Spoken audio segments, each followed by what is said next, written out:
Right, some very smart young ladies are getting a chance to learn about careers in the STEAM fields. That's science, technology, engineering, arts, and math. What a resurgence there's been in this area. Elizabeth Alvarez is in La Jolla checking out women in biotech. Hi, Liz.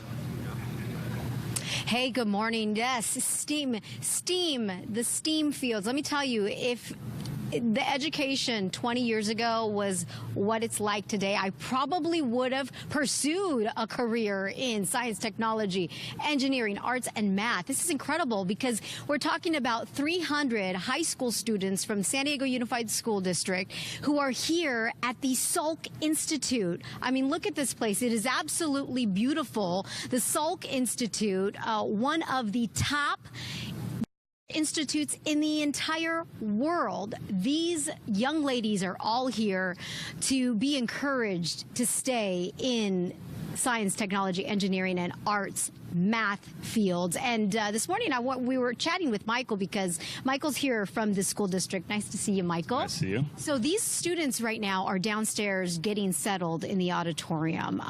Tell me about this STEAM leadership series that is going on and who these group of ladies are. Sure. So the STEAM leadership series started last year, and it's a product of intellectual capital. A lot of partners from all over the county putting together like an A-list of speakers so students can get to know what the world of work looks like in San Diego, what the opportunities are for them as they go through high school, through college, and into the world of work. Yeah, I mean, they're going to hear directly from the president here at the Salk Institute, Dr. Elizabeth Blackburn, and she not only is the president, folks, if you don't already know who she is, I mean, she is extraordinary, an extraordinary researcher, Nobel Prize winner. Yeah, absolutely. And so that's really what this is all about. So our students that are in biomed pathways, we want to provide work-based learning experiences for them so they can really see what is possible when they're done. Yeah, and you mentioned one thing about these 300 students that we have here. These students are already in some sort of a career pathway at their high schools, right? Yeah. So we have biomedical pathways and health pathways that start in the middle school, that go through high school, and then oftentimes students end up with articulated credit for community colleges and colleges in the area. Very good. And you know who showed up right next to Michael here? This is Steve Chappell. Steve is here because you're helping to lead this leadership series that is going on here. Yes, Intellectual Capital and Kids Eco Club in partnership with the San Diego Unified School System. This is a wild one. We have Elizabeth Blackburn, who just finished this book on telomeres, which may your audience live a little longer, you know, and she is also the president of SOC. It's an all-girl event, except for a couple of masculine presences like Mike and myself.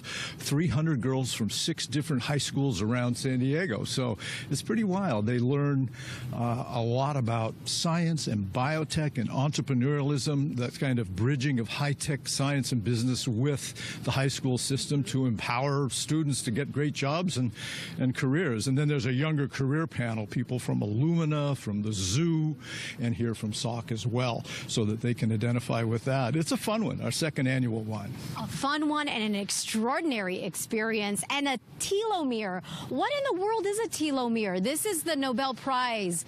Yes, Dr. Elizabeth Blackburn discovered, I guess, the molecular basis of that. I mean, basically, every chromosome in your body, as it's constantly dividing, and it has to be capped. Otherwise, it would keep going. If it keeps going, you might have, it could be cancer. However, it's just an ongoing process. But as we get older, even I, as I've hit my 40s here, the cap on the chromosome dividing, if I'm saying this correctly, is called a telomere. And as we get older, it frays. However, there's ways in actual life, you know, exercise, certain types of diet that can keep it younger. There's that great interest in, like, why are some 40-year-olds look 60 and why do some 60-year-olds look 40? Well, this may be an answer to that. Fascinating. It's such a treat to have these students here directly from Dr. Blackburn. Thank you so much, Steve. Thank you. So the program is just about to get underway. 300 female high school students are downstairs in the auditorium getting ready for a very special leadership series in biotech. Guys, I'm going to send things back to you in the studio. We're going to go check it out and learn some things. Oh, good, because we're the women. They're all down at the conference. I know. The two guys are up there. The two guys are out there talking to you. It's a conference about women. So hopefully we can see some women, Liz. Yes. Well done. Okay. right, so let's go to some other